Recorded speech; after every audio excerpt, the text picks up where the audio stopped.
ಸಾಹಿತ್ಯ ಲೋಕದ ದೈತ್ಯ ಪ್ರತಿಭೆ ಕುವೆಂಪು ಪಿ ಮರಿಸ್ವಾಮಿ ಹೇಳಿಕೆ. ಕನ್ನಡ ಸಾಹಿತ್ಯ ಲೋಕದ ದೈತ್ಯ ಪ್ರತಿಭೆ ಕುವೆಂಪು ಪಿ ಮರಿಸ್ವಾಮಿ. ರಾಷ್ಟ್ರಕವಿ ಕುವೆಂಪುರವರ ಸ್ಮರಣಾ ಕಾರ್ಯಕ್ರಮ. ಚಾಮರಾಜನಗರದಲ್ಲಿ ರಾಷ್ಟ್ರಕವಿ ಕುವೆಂಪು ಅವರು ಕನ್ನಡ ಸಾಹಿತ್ಯ ಲೋಕದ ದೈತ್ಯ ಪ್ರತಿಭೆ ಎಂದು ಕನ್ನಡ ಅಧ್ಯಕ್ಷ ಪಿ ಮರಿಸ್ವಾಮಿ ಹೇಳಿದ್ದಾರೆ. ನಗರದ ರೋಟರಿ ಭವನದಲ್ಲಿ ಅಖಿಲ ಕರ್ನಾಟಕ ಕನ್ನಡ ಮಹಾಸಭಾ ರೋಟರಿ ಸಂಸ್ಥೆ ಸಹಕಾರದೊಂದಿಗೆ ನಡೆದ ರಾಷ್ಟ್ರಕವಿ ಕುವೆಂಪು ಅವರ ಸ್ಮರಣೆ ಕಾರ್ಯಕ್ರಮವನ್ನು ಉದ್ಘಾಟಿಸಿ ಮಾತನಾಡಿದರು. ಕುವೆಂಪು ಅವರು ಕನ್ನಡದ ಅಗ್ರಮಾನ್ಯ ಕವಿಯಾಗಿದ್ದು, ಕಾದಂಬರಿಕಾರರು, ನಾಟಕಕಾರರು, ವಿಮರ್ಶಕರು, ಚಿಂತಕರು, 20ನೇ ಶತಮಾನ ಕಂಡ ದೈತ್ಯ ಪ್ರತಿಭೆ ಎಂದರು.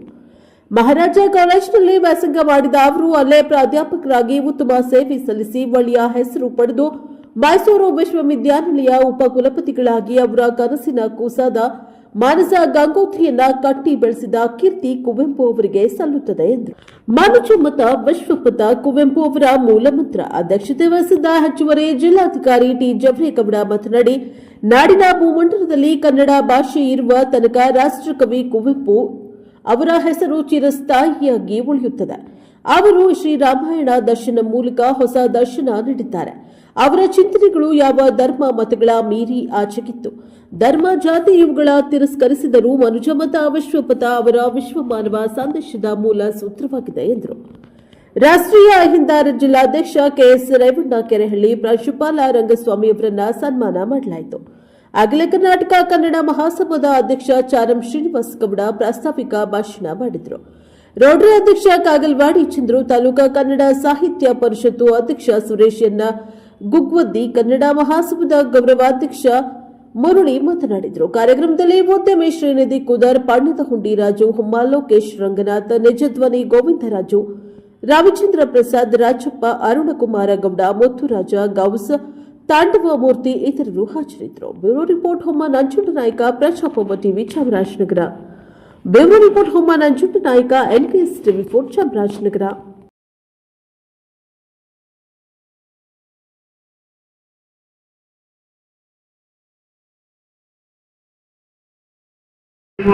ಬಹಳ ಅರ್ಥಪೂರ್ಣವಾದಂತಹ ಒಂದು ಕಾರ್ಯಕ್ರಮವನ್ನು ಇಲ್ಲಿ ಮಾಡಿದ್ದಾರೆ.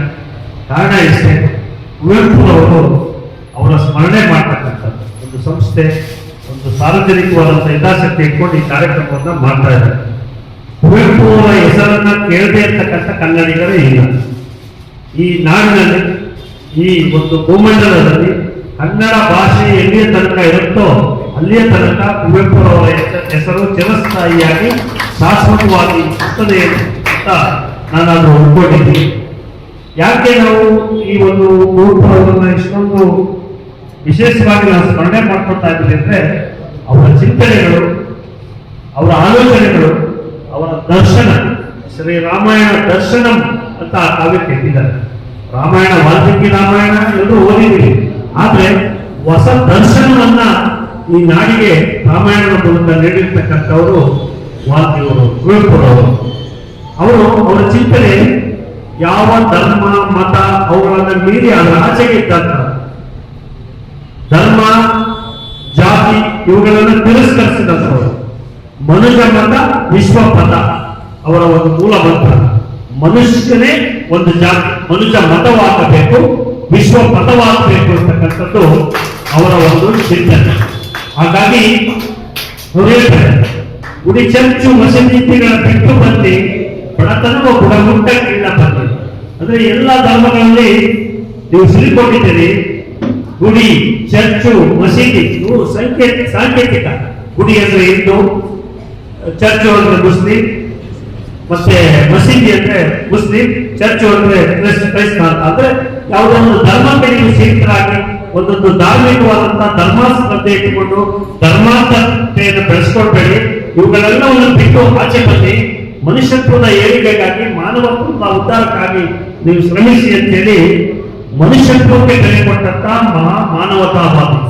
ಗುಡಿ ಚರ್ಚು ಮಸೀದಿಗಳನ್ನು ಬಿಟ್ಟು ಹೊರ ಬನ್ನಿ, ಬಡತನವ ಗುಣಮಟ್ಟ ಇಲ್ಲ ಬನ್ನಿ, ಓ ಬನ್ನಿ ಶಿವನರಲ್ಲೇ ಬೇಗ ಬನ್ನಿ ಅಂತ ಹೇಳ್ತಾರೆ. ಮತ್ತೆ ಅವರ ಚಿಂತನೆ ಮಾನವ ಕಲ್ಯಾಣ ಆಗಿತ್ತೆ ವಿನಃ ಯಾವುದೇ ಒಂದು ಧರ್ಮ, ಒಂದು ಜಾತಿ, ಒಂದು ಯಾವುದಕ್ಕೂ ಅವರು ಅಂಟಿಕೊಂಡಂತವರಲ್ಲ. ಅವ್ರು ಹೇಳ್ತಾರೆ ಒಂದ್ ಕಡೆ, ಪಂಚಮರ ಶಿಶು ಒಂದು ಕೆರೆಯಲ್ಲಿ ಮುಳುಗುತ್ತಿದೆ, ಮುಟ್ಟಿದರೆ ಬ್ರಹ್ಮತ್ವ ಕೆಟ್ಟು ಹೋಗುವುದೆಂದು ಸುಮ್ಮನಿದ್ದರೆ ಶಾಸ್ತ್ರ ಸಂವಾದವೇನು? ನಿನ್ನೆದೆಯ ದನಿಯೇ ನಿನಗೆ ಋಷಿ, ಮನು ನಿನಗೆ ನೀನು ಅಂತ ಹೇಳ್ತಾರೆ. ಅಂದ್ರೆ ಒಂದು ಕೆರೆಯ ದಂಡದಲ್ಲಿ ಒಬ್ಬ ಬ್ರಾಹ್ಮಣತ್ವವನ್ನು ಹೊಂದಿರತಕ್ಕಂಥ ಒಬ್ಬ ನಿಂತಿದ್ದಾಗ ಆ ಕೆರೆಯಲ್ಲಿ ಯಾವುದೋ ಒಂದು ಅಸ್ಪೃಶ್ಯ ಶಿಶು ಮುಳುಗು ಹೋಗ್ತಾ ಇದ್ರೆ ಅದನ್ನು ಮುಟ್ಟಿದ್ರೆ ಬ್ರಹ್ಮತ್ವ ಕೆಟ್ಟು ಹೋಗ್ತದೆ ಅಂತ ನೀನಿದ್ರೆ ನಿನ್ನ ಮನುಷ್ಯನೇ ಅಲ್ಲ. ನಿನ್ನ ಎದೆಯ ಋಷಿ ನಿನಗೆ ನೀನೇ ಮನು, ನಿನ್ನ ಎದೆ ನಿನ್ನ ಒಂದು ಅಂತರಾಳದ ಧ್ವನಿ ಇದೆಯಲ್ಲ ಅದೇ ನಿನಗೆ ಋಷಿ, ಅದನ್ನ ಬೆಳೆಸ್ಕೋ, ಮಾನವತೆಯನ್ನ ಬೆಳೆಸ್ಕೋ ಅಂತಕ್ಕಂಥ ಮಾತನ್ನ ಅವರು ಹೇಳ್ತಾರೆ. ಮತ್ತೆ ಎಲ್ಲ ರಂಗದಲ್ಲಿ ಅವರು ನಮ್ಮ ಮರುಸ್ವಾಮಿ ಅವರು ಹೇಳಲು ತಿಳಿಸಿದರು. ಕುವೆಂಪುರವರು ಕೈಯಾಡಿಸದೇ ಇರ್ತಕ್ಕಂಥ ಸಾಹಿತ್ಯ ಇಲ್ಲ, ಹಾಡು ಮುಟ್ಟದೆ ಇರ್ತಕ್ಕಂಥ ಸೊಪ್ಪಿಲ್ಲ ಅಂತಕ್ಕಂಥ ಒಂದು ಮಾತು.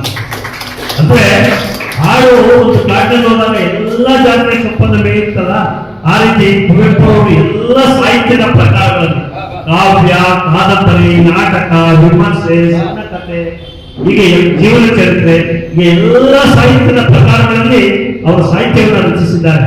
ಎಲ್ಲ ಸಾಹಿತ್ಯ ಪ್ರಕಾರಗಳಲ್ಲಿ ಸಾಹಿತ್ಯ ರಚಿಸಿರುವುದು ಅಷ್ಟೇ ಅಲ್ಲ, ಅಷ್ಟೇ ದೊಡ್ಡ ಹೆಸರನ್ನ ಎಲ್ಲ ಸಾಹಿತ್ಯ ಪ್ರಕಾರಗಳಲ್ಲಿ ಅವರು ಪಡ್ತಿದ್ದಾರೆ. ಬರ್ತಿರ್ತಕ್ಕಂಥ ಒಂದೇ ಕಾವ್ಯ ಆದ್ರೂ ಅದು ಶ್ರೇಷ್ಠ ಕಾವ್ಯ. ಶ್ರೀ ರಾಮಾಯಣ ದರ್ಶನಂ ಅಂತಕ್ಕಂಥದ್ದು ಜಗತ್ತಿನ ಒಂದು ಶ್ರೇಷ್ಠ ಕಾವ್ಯ. ಶ್ರೀನಿವಾಸ ಅವರು ಮಾತಾಡುವಾಗ ಹೇಳಿದ್ರು, ರಾಮಾಯಣನೇ ತರ್ಜುಮೆ ಮಾಡಿದ್ದೀರಿ ಅಂತ ಕೇಳೋದು ಅಂತ ಇಲ್ಲ. ಅದನ್ನ ರಾಮಾಯಣ ದರ್ಶನವನ್ನ ಓದ್ತಾ ಗೊತ್ತಾಗ್ತದೆ. ಅಲ್ಲಿ ಹೇಳ್ತಾರೆ ಇದು ರಾಮಾಯಣ ದರ್ಶನ.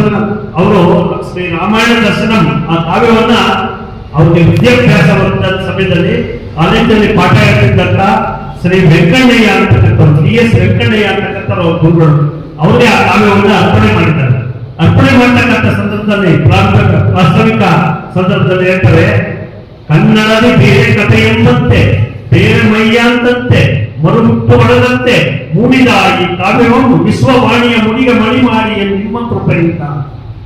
ಆ DS ವೆಂಕಣ್ಣಯ್ಯನವ್ರಿಗೆ ಹೇಳ್ತಕ್ಕಂಥದ್ದು, ನಿಮ್ಮ ಕೃಪೆಯಿಂದ ಈ ಕಾವ್ಯವನ್ನ ಕನ್ನಡದಿ ಬೇರೆ ಕಥೆ ಎಂಬಂತೆ, ಬೇರೆ ಮೈಯ ಅಂತಂತೆ, ಈ ಹಿಂದೆ ವಾಲ್ಮೀಕಿ ಉಳಿದ ಕಥೆಯಾದೊಡಂ ಅಂತಾರೆ. ಹಿಂದೆ ವಾಲ್ಮೀಕಿ ಉಳಿದ ಕಥೆಯಾದೊಡಂ ಕನ್ನಡದಿ ಬೇರೆ ಕಥೆಯಂತೆ, ಬೇರೆ ಮೈಯ ಅಂತಂತೆ, ಮರುಹುಟ್ಟು ಒಳದಂತೆ ಮೂಡಿದಿ ಕಾವ್ಯವು ವಿಶ್ವವಾಣಿಯ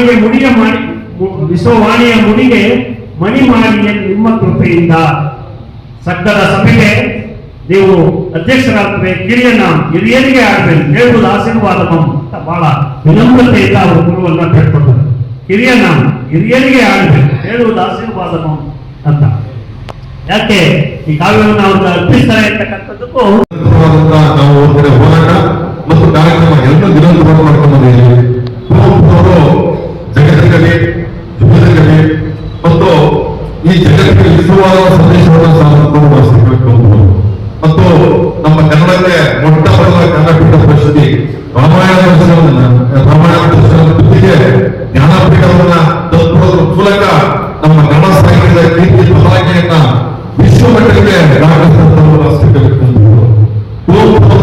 ಮರುಸಮ್ಮಣ್ಣವರಿಗೆ ಮಕ್ಕಳ ಸಾಹಿತ್ಯದಿಂದ ಹಿಡಿದು ಸಮಗ್ರ ಸಾಹಿತ್ಯದಲ್ಲೂ ಬರೆದಂತಹ ಮೇರು ಸಾಹಿತಿ, ಮೇರು ಅಂದ್ರೆ ಸಾಹಿತ್ಯ ಪರ್ವತ ಅಂತ ಹೇಳಬಹುದು ರಾಷ್ಟ್ರಕವಿಗಳು.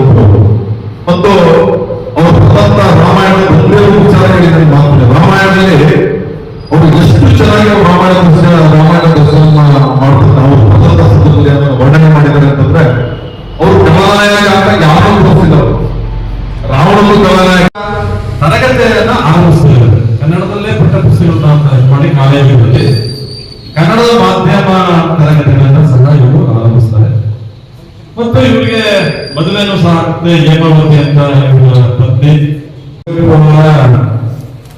ಈ ಒಂದು ಕಾರ್ಯಕ್ರಮದಲ್ಲಿ ಭಾಗವಹಿಸಿದ್ದು ಬಹಳ ಸಂತೋಷ ಅನಿಸ್ತು ನನಗೆ. ಯಾಕಂದ್ರೆ ಅವರು ಒಬ್ಬ ಮಹಾಕವಿ. ಕುವೆಂಪು ಅಂದ್ರೆ ತನ್ನೆಲ್ಲರಿಗೂ ಗೊತ್ತಿರತಕ್ಕಂತೆ ಕುಪ್ಪಳ್ಳಿ ವೆಂಕಪ್ಪ ಪುಟ್ಟಪ್ಪ ಎಲ್ಲರಿಗೂ ಗೊತ್ತಿರುವಂತ ವಿಷಯ ಕುವೆಂಪು ಬಗ್ಗೆ. ಇವರು 1904ರಲ್ಲಿ ಜನನ ಆಗ್ತಾ ಇದ್ರು. 29/12/1904ರಲ್ಲಿ ಜನನ ಆಗ್ತಾರೆ. ಇವರು ಕನ್ನಡದ ಆಕ್ರಮಣ ಕವಿ, ಕಾದಂಬರಿಕಾರರು, ನಾಟಕಕಾರರು, ವಿಮರ್ಶಕರು ಮತ್ತು ಚಿಂತಕರು ಮತ್ತು 20ನೇ ಶತಮಾನ ಕಂಡ ದೈತ್ಯ ಪ್ರತಿಭೆಗಳು. ರಾಷ್ಟ್ರಕವಿ ಕುವೆಂಪು ಅವರು 20ನೇ ಶತಮಾನ ಕಂಡಂತ ದೈತ್ಯ ಪ್ರತಿಭೆಗಳು. ಇವರು ವಿದ್ಯಾಭ್ಯಾಸ ತಮ್ಮೆಲ್ಲರೂ ತಿಳಿದಂತೆ ಇವರು ಫಸ್ಟ್ ಇವ್ರದ್ದು ವಿದ್ಯಾಭ್ಯಾಸ ಬಂದಾಗಿ ಕೂಲಿ ಮಟ್ಟದಲ್ಲಿ ಇರ್ತದೆ. ನಂತರ ಮಿಡ್ಲ್ ಸ್ಕೂಲ್ ಎಲ್ಲ ತೀರ್ಥಹಳ್ಳಿಯಲ್ಲಿ ನಡೆದಿದೆ. ಹೈಸ್ಕೂಲ್ ಅವೆಲ್ಲ ಮೈಸೂರಿನಲ್ಲಿ ಎಸ್ಪಿ ಕಾನ್ವೆಂಟ್ ಅಲ್ಲಿ ನಡೀತಿದೆ. ತದನಂತರ BA ಮತ್ತು MA ಇವನ್ನ ಇವರು ಮಹಾರಾಜಾಸ್ ಕಾಲೇಜಲ್ಲಿ ಇವರು ವಿದ್ಯಾಭ್ಯಾಸ ಮಾಡ್ತಾರೆ. ಮಹಾರಾಜಾಸ್ ಕಾಲೇಜಲ್ಲಿ ವಿದ್ಯಾಭ್ಯಾಸ ಮಾಡಿದ ನಂತರ ಅಲ್ಲೇ ಪ್ರಾಧ್ಯಾಪಕರಾಗ್ತಾರೆ. ಮಹಾರಾಜ್ ಕಾಲೇಜಲ್ಲಿ ಪ್ರಾಧ್ಯಾಪಕರಾಗಿ ಒಳ್ಳೆಯ ಹೆಸರನ್ನ ಪಡೆದು ತದನಂತರ ಮೈಸೂರು ವಿಶ್ವವಿದ್ಯಾಲಯದ ಉಪಕುಲಪತಿಗಳಾಗ್ತಾರೆ. ಮೈಸೂರು ವಿಶ್ವವಿದ್ಯಾಲಯದ ಉಪಕುಲಪತಿಗಳಾಗಿದ್ದಾಗ ಅವರ ಕನಸಿನ ಕೂಸಾದಂತ ಮಾನಸ ಗಂಗೋತ್ರಿಯನ್ನ ಕಟ್ಟಿ ಬೆಳೆಸ್ತಾರೆ. ಕುವೆಂಪು ಅವರು ಅವರ ಕನಸಿನ ಕೂಸಾದಂತ ಮಾನಸ ಗಂಗೋತ್ರಿಯನ್ನ ಕಟ್ಟಿ ಬೆಳೆಸ್ತಾರೆ. ಇವರ ಗುರುಗಳು ವೆಂಕಯ್ಯನಾರಾಯಣ ಗುರುಗಳು ವಿಶ್ವವಿದ್ಯಾಲಯವನ್ನ 3 ಭಾಗವಾಗಿ ವಿಂಗಡಣೆ ಮಾಡ್ತಾರೆ. ಅಧ್ಯಯನಾಂಗ, ಸಂಶೋಧನಾಂಗ ಹಾಗೂ ಪುಣ್ಯತಿಥಿಯ ಸಂದರ್ಭದಲ್ಲಿ ಅವರ ಸಾಹಿತ್ಯ, ವಿಚಾರಧಾರೆಗಳು, ಆದರ್ಶಗಳು ಮತ್ತು ವಿಶ್ವಮಾನವ ಸಂದೇಶಗಳನ್ನು ಸ್ಮರಿಸುವ ಕಾರ್ಯಕ್ರಮಗಳಾಗಿವೆ. ಮುಖ್ಯವಾಗಿ ಡಿಸೆಂಬರ್ 29ರ ಜನ್ಮದಿನದಂದು ಹಾಗೂ ನವೆಂಬರ್ 11ರಂದು ಪುಣ್ಯತಿಥಿಯ ಕರ್ನಾಟಕದಾದ್ಯಂತ ಶೈಕ್ಷಣಿಕ ಸಂಸ್ಥೆಗಳು, ಸಾಂಸ್ಕೃತಿಕ ಸಂಘಟನೆಗಳು ವಿಶೇಷ ಉಪನ್ಯಾಸಗಳು, ಕವಿಗೋಷ್ಠಿಗಳ ಆಯೋಜಿಸುತ್ತವೆ. ಕುವೆಂಪುರವರ ಸ್ಮರಣೆಯ ಪ್ರಮುಖ ಅಂಶಗಳು ವೈಚಾರಿಕತೆ, ಕುವೆಂಪುರವರ ವಿಚಾರ, ಕ್ರಾಂತಿ, ಮಾನವೀಯತೆ, ಮೌಲ್ಯಗಳು ಮತ್ತು ವಿಶ್ವ ಸಂದೇಶದ ಬಗ್ಗೆ, ಸಾಹಿತ್ಯಕ್ಕೆ ಕೊಡುಗೆ. ಮೊದಲ ಜ್ಞಾನಪೀಠ ಪ್ರಶಸ್ತಿ ವಿಜೇತರು, ರಾಷ್ಟ್ರಕವಿ, ಯುಗದ ಕವಿ ಎಂದು ಅವರನ್ನ ಸ್ಮರಿಸುತ್ತಾರೆ. ಕಾರ್ಯಕ್ರಮಗಳು ವಿಶ್ವವಿದ್ಯಾನಿಲಯ, ಕಾಲೇಜುಗಳು ಕುವೆಂಪುರವರ ಜೀವನ ಕೃತಿಗಳ ಕುರಿತು ಉಪನ್ಯಾಸಗಳನ್ನು ಏರ್ಪಡಿಸುತ್ತೇವೆ. ಮನುಜ ಮತ್ತು ವಿಶ್ವಪಥ ಎಂಬ ವಿಶ್ವ ಮಾನವ ಸಂದೇಶಗಳನ್ನು ಪ್ರಚಾರಪಡಿಸಲಾಗುತ್ತದೆ. ಸಮಯ ಜನ್ಮದಿನದ ಡಿಸೆಂಬರ್ 29ರ ಸುತ್ತಮುತ್ತ ಮತ್ತು ಪುಣ್ಯತಿಥಿಯ ನವೆಂಬರ್ 11ರ ಸ್ಮರಣೆ ಹೆಚ್ಚಾಗಿ ನಡೆಯುತ್ತದೆ. ಒಟ್ಟಾರೆ ಕುವೆಂಪು ಸ್ಮರಣೆ ಎಂದರೆ ಕುವೆಂಪು ಅವರ ಬೃಹತ್ ವ್ಯಕ್ತಿತ್ವ, ಅವರ ಸಾಹಿತ್ಯಕ್ಕೆ ಅವರು ನೀಡಿದ ಅಪಾರ ಕೊಡುಗೆಯನ್ನು ಸ್ಮರಿಸುವ ಸಾಂಸ್ಕೃತಿಕ ಹಾಗೂ ಕಾರ್ಯಕ್ರಮಗಳಾಗಿವೆ. ಈ ಕಾರ್ಯಕ್ರಮದಲ್ಲಿ ಭಾಗವಹಿಸಲು ಅವಕಾಶ ಮಾಡಿಕೊಟ್ಟ ಅಖಿಲ ಕರ್ನಾಟಕ